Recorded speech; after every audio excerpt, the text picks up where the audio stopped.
Hello, everyone, and welcome to our panel. My name is Julie Teigland. I am the Area Managing Partner across Europe, Middle East, India, and Africa for EY, and it's a pleasure to be joined here on this panel with two very special guests. I'm joined to my left by Steve Waygood. He is the Chief Responsible Investment Officer for Aviva. He believes that money has the power to drive change across the world. He's been deemed a climate warrior by the FT, and he's advised the UK, the EU, the UN, and the Financial Stability Board, just to name a few. So highly expertise joining us today, no less by Cary Krosinsky, who is a professor at Brown, Yale, and New York universities. He's written many a paper on the intersection of finance and sustainability. He co-founded the Real Impact Tracker, a carbon tracker which is in its fifth year of analysis and report out as well as advisory. I'm happy to be joined by you both, and I'm going to kick this panel off with the hypothesis. The hypothesis is there is enough momentum in the financial markets to really drive towards a smooth net zero transition. And I wouldn't mind hearing from both of you. What do you think? Is it true? Or is there a little bit more to do to get there? Steve, maybe I'll start with you and then Cary, come to you. Thank you, Julie. It's a pleasure to be here. Lovely to be with you, Cary, too. I think the answer is there is both enough momentum and there is an enormous amount more to do. Absolutely huge amount more to do. So why do I say that? If I look at the first COP I went to, which was in 1998, I didn't find anybody else there from finance. They may have been there, but I didn't find them. They were hidden a bit. Here, it's impossible not to trip over people from finance all the time. So I think there's been a revolution in the financial system's understanding of how material climate change is today, and how if we don't deal with it, how profoundly negative the consequences are for all. Not just from our fiduciary duty perspective, but for all. So we now have more C-suite leaders within finance who get it, who are here, than ever. And we also have more central bank governors and more finance ministers who also at least pretend to get it too. So the parabolic shift is behind us, but we need to keep the curve moving. And that's why I say, yes, there's enough momentum, but yes, there's a hell of a lot more to do. Oh, I like that. Cary, how about you? What do you think? Enough momentum? More to do? It's great to see all the action, and it's great to be with you. But we're not making the necessary progress that we need to make. It's very clear that what we need to do is to decarbonize the world, not portfolios. And so we agree with the CEO of 91. We agree with BlackRock, who calls for $1 trillion a year, if not $2 trillion a year of new investment. What we need is more investment, not divestment. So while we're making progress, we have a lot more work to do just to establish the right goals that we need to achieve. Cary, I like what both you and Steve are saying, and I summarize it in the words of Elvis almost. Don't laugh, it's true. We need a little bit more action here, not just the words. Yeah. And I feel like that's the theme of this COP. I actually think we've set fairly ambitious goals, maybe not across the financial sector yet. There I agree with Cary, but fairly ambitious goals. I just feel like we haven't done a whole lot in the terms of actions as to things changing. So I would ask you both, as experts in the field, what would be your top one or two that you would say, this is what we've really got to do to impress upon some real actions as opposed to just high level, and I'm not criticizing, high level commitments, which are clearly being made by several organizations. Cary, do you want to start this one? Sure. When we look at what we need to achieve, it's lowering.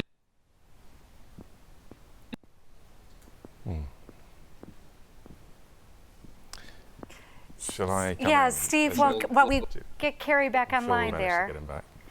Yeah. So let me fill in where we left off with Cary. So. The biggest thing I think that finance needs to do is to recognise that stewardship, which we now all accept as important. It's not so much.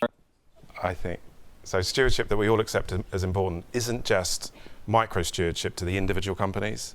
and the individual stocks where we vote at the AGMs. That stewardship's important, but the most important stewardship is the stewardship that all finance is performing here today. Engage with governments, engage with the system, engage with the policy process, change the rules of the game so that in the jargon, the externalities are internalized, or the polluter pays, to put it more bluntly.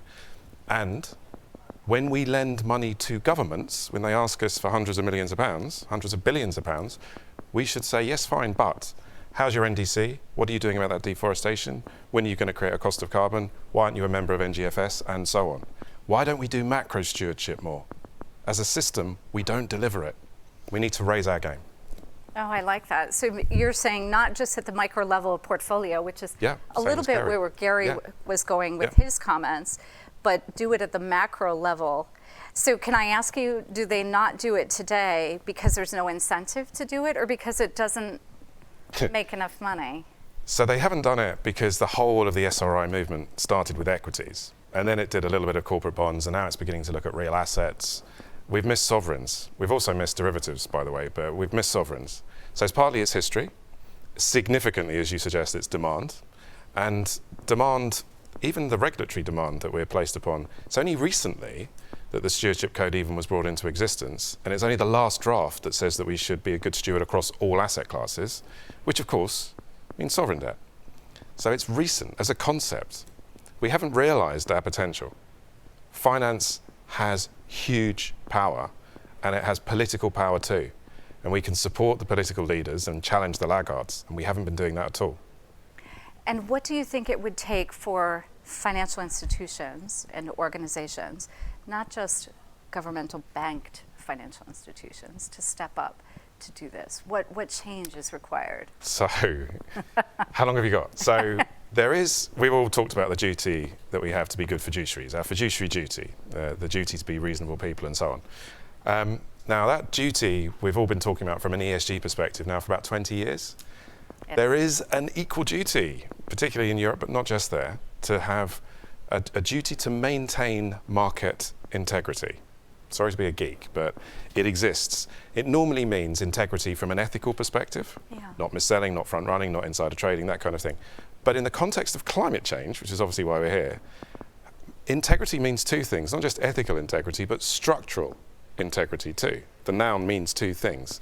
So within the existing law, with the existing regulation, we need to shift the norm on what our duty to maintain market integrity looks like, and accept that in the current context of catastrophic climate change that could lead to 3/4 of the world's people not being able to live where they do today, business as usual by the end of the century, which means mass migration, potentially a third world war. I mean, this is serious stuff.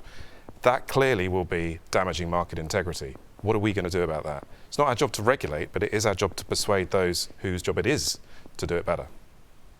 So persuade the regulators to get on board with what needs to be done, giving you both the empowerment on one side, but the guardrails on the other as to how far you go. Completely. And the central bank governors and the finance ministers on the fiscal rules, so tax and subsidy. We need to change the rules of the game. Everything needs to change, and it needs to change today. Yeah, that's a hard ask. Yep, it's a hard ask. It's a hard ask. It's a hard challenge. How far away do you think we realistically are, Steve, from that change? 10 years, and we need to make it 5. And if you were going to wave the pixie dust I brought here under the table, I'll just get some out for you. If you were going to wave some pixie dust, what's the one thing you would do to get us on the path? GFANZ. Really? Yeah. And talk to me about that. So GFANZ is what, 9 months old? Now already 250 financial institutions who've signed up to it. They came out with a communique, or we came out with a communique about a month ago. If you could imagine a new paradigm where GFANZ is saying to the G7 and the G20 ahead of their own communiques, this is what it needs to contain, and then we're very clear and precise about exactly what it is that it does contain. We write effectively text that they then mandate the FSB, the IAIS, the IAISB, and we could carry on, or the Bank of International Settlements, the OECD. It's not the UN that regulates them or oversees them. It's the G7 and the G20. Yeah, this is true. So that's a revolution. GFANZ didn't exist until 9 months ago. It's already having a communique that has had impact on Rome. So if we can get the communique to come out a little bit earlier and start the cascade downward through the organizations, have real change that's actually also interconnected, would be your thesis. Completely. And so next year, G7 Germany, G20, it's going to be in Indonesia. What are we doing from here in the run-up to Egypt, COP27, to make sure that we're also having this. The reason why the G7 and the G20 this year have been so good on climate change, they're not amazing, but they've been much better. They've been better. Is because Italy and the UK are the co-hosts of this whole COP. COP27. It's never happened before. Why? Yeah, that's true. Why? That Why should is be it not systematic. connected? Yeah, that's true. It definitely would help get things done a little bit faster. But let me go the other way.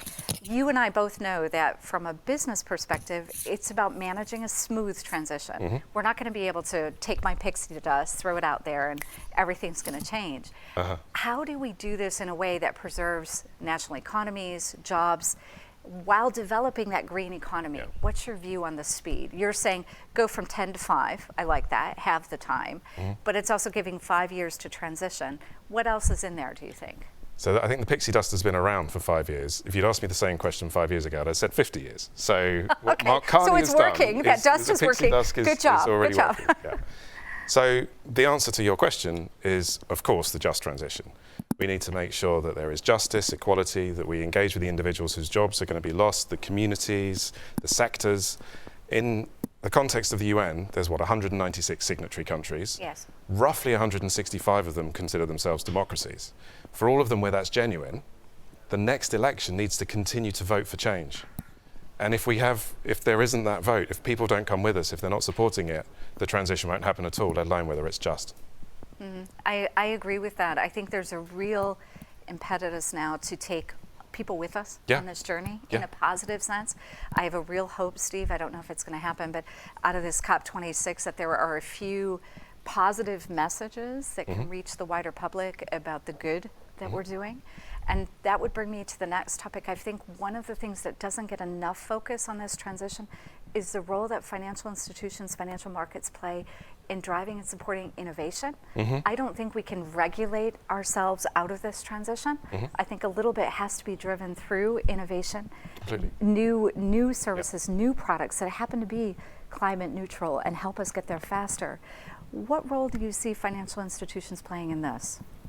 So we obviously allocate capital, which in turn should be invested in good R&D. It's often the case that because of short-termism and our focus on the quarterly results, and it is a completely incessant focus on the quarterly results, many chief execs don't feel they've got space to invest in R&D. Now we need to flip that, particularly on the climate crisis. We need to give them space, we need to give them capital, and we need to say we understand the trajectory over the next 20 years, the next 100 years. This year, the next 2 months, we want you allocating this capital, this new capex, this new bond that you've issued. We want the money to go here. And if it's the fossil fuel sector, no new capex for R&D, for E&P, we don't need that. We need new capex for solutions. And that includes CCS. There isn't any effective large-scale CCS happening at the moment, and it's embedded in the assumptions of every country that's here. No, I agree with you. Do you think financial institutions are open to talking more about that value-led, which is a longer-term view as opposed to just a short-term quarter to quarter? Because it does require the rating systems, the investors, the analysts, and everyone to take a different view on a company's strategy to give CEOs that space. Because it sounds pretty easy, just give them a couple of months, right? It's not that easy in practice because the whole system is tuned to this short-term nature. How do we get there? So we are getting there. I know. I don't wish to count. That pixie dust is still working. It's still working. It's still working. So you've got the high-level expert group on sustainable finance from Europe that created a whole new policy agenda that didn't exist before at all, and that has encouraged much longer-term perspectives in terms of the governance and the reporting cycle, which I know is something that you're keen on. I know that the International Accounting Standards Framework is going to be updated to embed TCFD in it. The G7 has said they're going to do that too. Now, I think the ones that get away with this most of the time, it's the investment consultants, the stock exchanges, and you touched on the credit rating agencies. All too often, it's asset owners, asset managers, banks. So if we're going to be looking at stock exchanges, I was talking to one of them earlier today, what are we doing with listing rules? Are we making it a requirement to do TCFD? If it's investment consultants, what are they saying when they do their RFPs and their RFIs? And if it's the credit rating agencies, I don't want to see a AAA rating if that institution underlying doesn't have a TCFD report. I'll have an asterisk on every credit rating, please. Yeah, that says omitted. Yeah, so that which it's would almost compel much more disclosure in itself. Yeah, I really like that because I do systematic. think it's systematic in terms of we've got to bake it into our system and we've got to kind of call out the ones that are not following the rules. So let me highlight one last topic, which I think has been on the minds of a lot of people here, greenwashing. Yep. What do you think about those that are kind of coloring stuff, pretending to do stuff, but not really changing the underlying business models? So greenwashing comes from whitewashing, which comes from agriculture, Yep. which is about 550 years old as a term. And we've adopted it to mean we're painting over the cracks. We're kind of pretending that Covering it up. the stuff that Yeah. we don't want to see just doesn't exist. Now, I think there's a lot of greenwashing, and there's also, I'd say, misselling, inadvertent misselling of ESG. Inadvertent because actually you need to be quite specialist in what it is that it does before you sell it accurately. And often the case, people who are buying it don't really They don't understand. understand. And so the conversation isn't yet sophisticated. So there's misbuying, misselling, inadvertent. I think there's much more of that happens than intentional. So that's greenwashing in a sense. So the way we get through that, we need clarity of definition. We need standards. We need some more kite marks here. The whole of the International Organization for Standardization has tens of thousands of standards. Hardly any of them touch on finance, real finance. It's true. They're really high level when it comes Yeah. to financial disclosures. Yeah. What a great conversation. I want to apologize to all of our listeners that we couldn't keep Corey with us. We had a great conversation. I know that we'll be connecting with him again.